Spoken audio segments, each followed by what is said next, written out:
திருப்பதியில் இனி கியூ நிற்க வேண்டிய அவசியமில்லை. 1 மணி நேரத்தில் ஏழுமலையானை தரிசிக்கலாம். எப்படி என்பது குறித்து எந்த ஒரு வீடியோவில் பார்க்கலாம். உலகின் மிகவும் பணக்கார கடவுள்களில் ஒருவரான திருப்பதி ஏழுமலையான், இவரை தரிசிக்க தினமும் பல்வேறு மாநிலங்கள் மட்டுமல்லாமல் வெளிநாட்டில் இருந்தும் லட்சக்கணக்கான மக்கள் வருகை புரிகின்றனர். ஆன்லைனில் 3 மாதங்களுக்கு முன்பே முன்பதிவு செய்யும் வசதி இருந்தாலும் 5 நிமிடங்களில் எல்லா தரிசன டிக்கெட்டுகளும் விற்று தீர்த்துவிடும். இதற்கு இது மிகவே சான்றாகும். ஆன்லைனில் முன்பதிவு செய்பவர்கள் மட்டுமல்லாமல் முன்பதிவு இல்லாமல் வருபவர்களுடைய எண்ணிக்கையும் அதிகம். இதனால் பல மணி நேரம் கியூவில் காத்திருக்க வேண்டிய நிலையும் ஏற்பட்டுள்ளது. அது மட்டுமின்றி இந்த பிரச்சனைகளை தீர்வு காண திருப்பதி தேவஸ்தானம் அப்படி அதிநவீன தொழில்நுட்பத்தை அறிமுகப்படுத்த உள்ளது. இதனால் விரைவில் இது நடைமுறைக்கு வந்தவுடன் 1 மணி நேரத்திலேயே தரிசனமும் பெற முடியும்.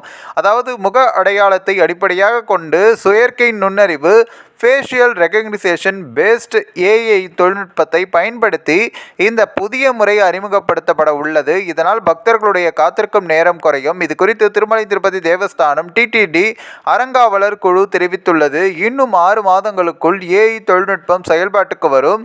இது திட்ட செயல்பாட்டிற்கு வந்த பிறகு சாதாரண பக்தர்கள் 1 மணி நேரத்திற்குள் திருப்பதி ஏழுமலையானை தரிசிக்க முடியும். பெங்களூரை சேர்ந்த ஒரு நிறுவனம் ஏற்கனவே திருப்பதி மற்றும் திருமலையில் சோதனை ஓட்டத்தை தொடங்கியுள்ளதாக டிடிடி தலைவர் PR நாயுடு தெரிவித்துள்ளார்.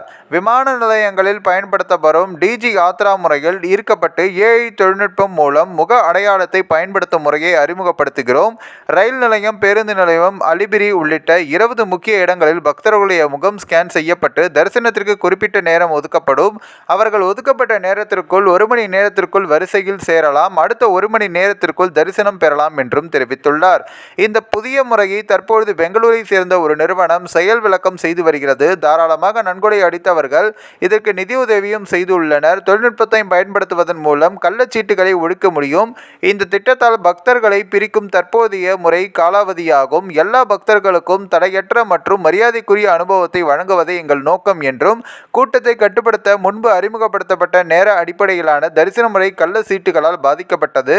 மேலும் தரிசனத்திற்காக காத்திருக்கும் நேரமும் அதிகமாக இருந்தது. இந்த பாதுகாப்பான முறையின் மூலம் எந்த பக்தராக இருந்தாலும் அவர்களுடைய பின்னணியை பொருட்படுத்தாமல் 1 மணி நேரத்திற்குள் தரிசனம் பெற முடியும். அடுத்த 6 மாதங்களுக்குள் இந்த முறையை செயல்படுத்த இலக்கு வைத்துள்ளோம். முடிந்தால் இன்னும் விரைவாகவே இதை அறிமுகப்படுத்தவும் திட்டமிட்டுள்ளோம் என்றும் சொல்லியுள்ளார். இந்த ஒரு வீடியோ குறித்து உங்களுடைய கருத்துக்களை நீங்க மறக்காம கமெண்ட்ஸ்ல சொல்லுங்க. நம்ம ஏஷியநெட் நியூஸ் தமிழையும் தொடர்ந்து ஃபாலோ பண்ணுங்க.